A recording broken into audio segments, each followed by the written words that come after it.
आज की हमारी मेहमान हैं हिंदुस्तान की इंग्लिश की सबसे मशहूर अध्यापिका नीतू मैम। बहुत बहुत स्वागत है आपका। नमस्कार। एक बड़ा वर्ग ये मानता है कि आपने अंग्रेज़ी को मज़ेदार बना दिया है, तो इसके लिए आपको बधाई। जब मैं मुखर्जी नगर आई हूँ तो मेरे पास जो यूपीएससी के बच्चे आए वो कंपल्सरी इंग्लिश में फेल होके आए। मैंने बहुत आसान तरीके से उनको इंग्लिश पढ़ाना शुरू किया। अब उस समय ये हालत थी कि बच्चा कहीं पर भी अपना ऑप्शनल कर रहा है, कंपल्सरी करने इंग्लिश करने के लिए यूपीएससी के स्टूडेंट मेरे पास ही आते थे, तो गाड़ी चल निकली।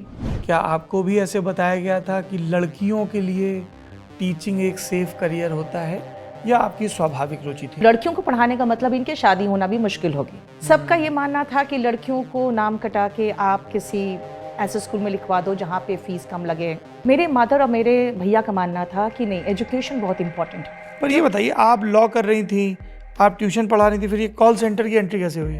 दिल्ली में आने के बाद सर मैंने बहुत कुछ एक्सप्लोर किया। मैंने लॉ किया, कॉल सेंटर में काम किया ताकि मैं देखूं कि बाहर के लोगों का एक्सेंट कैसा है। उदाहरण से समझाइए। सर अमेरिकन एक्सेंट अलग होता है, तो यहाँ पे बहुत क ख ग घ बजा के बोलते हैं। न्यूट्रल एक्सेंट में कार बोलते हैं, सिर्फ कार। और जब अमेरिकन एक्सेंट में आएंगे तो वो आर को रोल करते हैं।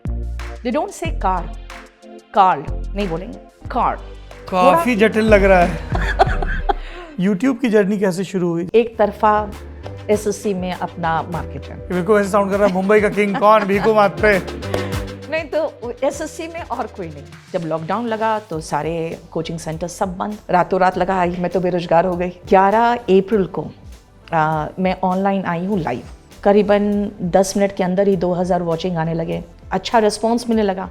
तो फिर मैंने घर पे ही पूरा कंप्लीट सेटअप किया लॉकडाउन के समय में ही, और केडी लाइव वहीं से बूम किया। 6 महीने में इंग्लिश सिखा देती हूँ, 15 दिन में कोई नहीं सिखा सकता। 6 महीने में सीख जाते हैं सर? 6 महीने में आराम से सीख जाते हैं। हमारे जो एजुकेशन सिस्टम है उसमें आपको कोई ABCD नहीं सिखा रहा है, आपको उनको बोलना सिखाना है, तो उनको सोचने का तरीका सिखाना पड़ेगा।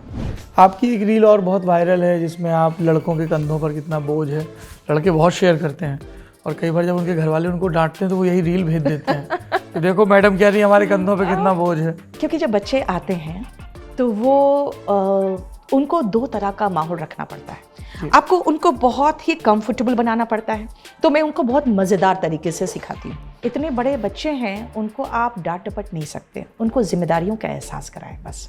अंग्रेजी पढ़ाती हैं, पर अंग्रेजी पढ़ाते पढ़ाते शेर व शायरी भी खूब होती है, आपकी दिलचस्पी है? एक मेरे क्लास में वर्ड आया, जैसे मैं एक छोटा सा एग्जांपल देती हूँ आपको, ओमनी प्रेजेंट, यानी जो सब जगह मौजूद है। उसी पर मैंने एक गालिब का शेर सुना दिया। गालिब शराब पीने दे मस्जिद पे बैठ के, या ऐसी जगह बता दे जहाँ खुदा नहीं। सब वाह वाह। कोचिंग के कल्चर को लेकर नए सिरे से बहस चल रही है। हालिया संदर्भ है कोटा का। सर कई बार अपने जो सपने हैं उनका बोझ पेरेंट्स बहुत ज़्यादा डाल देते हैं बच्चों पर, और उसके बाद उनके जो एक्सपेक्टेशंस होते हैं कोचिंग सेंटर्स से बहुत ज़्यादा होते हैं। फाइनेंशियल प्रॉब्लम्स होते हैं बच्चों के, तो ये सब कुछ मिल के एक उन पर एक प्रेशर क्रिएट करता है। लेकिन अल्टीमेटली लोग किसी भी को बदनाम नहीं करके एक कोचिंग सेंटर को माफिया के रूप में रखा जाता है।